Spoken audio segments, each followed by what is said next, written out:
Assalamu alaikum students. In our previous lecture we discussed about erosion and weathering.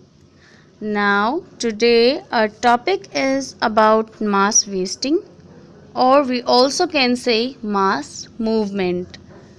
Mass wasting is same like erosion, but there is a difference between them.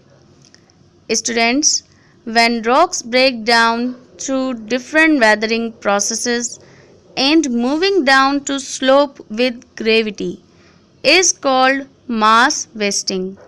The broken pieces of rocks which are separated from rocks are called rock waste. Students, in mass wasting, soil and debris are also moved down to slope with gravitational force. Debris is a mixture of rock and soil. Students, erosion और mass wasting बिल्कुल एक ही तरह हैं, पर इन दोनों में major difference यही है कि इरोजन कुछ खास एजेंट्स जैसे पानी, हवा, मिट्टी और बर्फ़ की वजह से होता है, जबकि मास वेस्टिंग में जो मटेरियल स्लोप से नीचे की तरफ आता है वो सिर्फ ग्रेविटी की वजह से आता है. Students, gravity is the force of earth which attracts all the things towards its center. So, students, the movement of mass wasting could be gradual or rapid.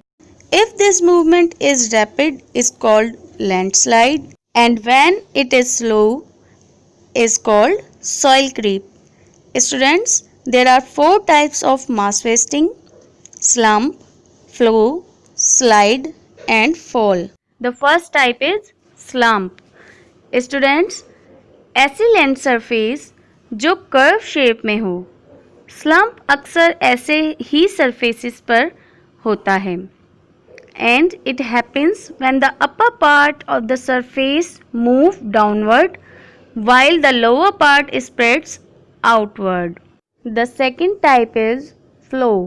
Students, when the broken pieces of rocks, plants, soil and water mix together and form a mud flow and then move down the slope as a thick sticky fluid is called flow. The third type is slide. Students, this movement is the rapid and sudden movement of mass of rocks along a sloping surface. It is called slide and it can be a violent or calm movement of mass of rocks. The fourth type is fall.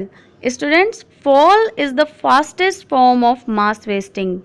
When bed rocks breaks off from a cliff and falls freely to the surface or bottom through gravity. Now students, reasons for mass wasting. Students, there are some reasons behind mass wasting. These reasons can be natural as well as man-made. So the first reason is natural conditions. Students, some natural conditions like physical and chemical processes of weathering, earthquake, volcanic eruptions and climatic change, these all are important factors which cause the risk of mass wasting. Students, अचानक से आने वाली तेज़ बारिशें भी mass wasting की वजह बनती हैं, because rain water is not quickly drained away, so it carries large amount of debris with it. Students, the second reason is human activities. Students, when the mountains and rocks are used for mining, digging and constructions of roads and buildings, so these cause mass wasting.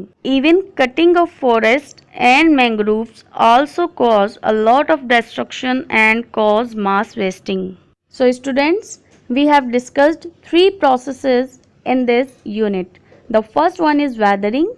Weathering is the process by which rock is broken down into smaller pieces or is dissolved by physical, chemical or biological processes.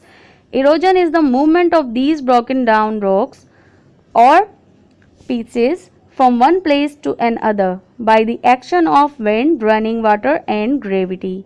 Mass wasting is the downhill movement of loose rock, soil and debris, but just with gravitational force. Now students, impact of erosion and mass wasting on agriculture, irrigation, human settlements and transport and communication. So first we are going to discuss about the impact of erosion and mass wasting on agriculture. Students, जब हमारी agricultural land को irrigation system के through canal और small streams से पानी पहुंचाया जाता है तो कंटिन्यूसली पानी के फ्लो की वजह से वो लैंड इरोड होना शुरू हो जाती है और इसी वजह से टॉप सॉइल भी लॉस हो जाती है जिसमें बहुत ज़्यादा न्यूट्रिएंट्स होते हैं। और स्टूडेंट्स, ये पानी जो इरिगेशन सिस्टम के ज़रिए एग्रीकल्चरल लैंड्स को मिल रहा होता है, ये अपने साथ बीजों और छोटे पौधों को भी बहाकर ले जाता है। टॉप सॉइल लॉस होने की वजह से वहाँ के सॉइल की जो क्वालिटी होती है वो पुअर हो जाती है और कटाई इतनी ज़्यादा नहीं हो पाती। इसकी वजह से फार्मर्स को भी नुकसान होता है और इसी वजह से एग्रीकल्चरल लैंड के कुछ हिस्से बैरन और ड्राई हो जाते हैं। Now students, irrigation. स्टूडेंट्स, हम सब जानते हैं कि इरिगेशन सिस्टम एक ऐसा सिस्टम है जो ग्राउंड वाटर, रिवर्स, लेक्स और स्ट्रीम्स के थ्रू एग्रीकल्चरल लैंड को वाटर डिस्ट्रीब्यूट करता है। स्टूडेंट्स, पानी के थ्रू कंटिन्यूसली इरोजन होने से जो सॉइल का ह्यूज अमाउंट कैनाल्स में पाइल्स अप हो जाता है और इसी की वजह से पानी की क्वांटिटी कैनाल्स में कम हो जाती है।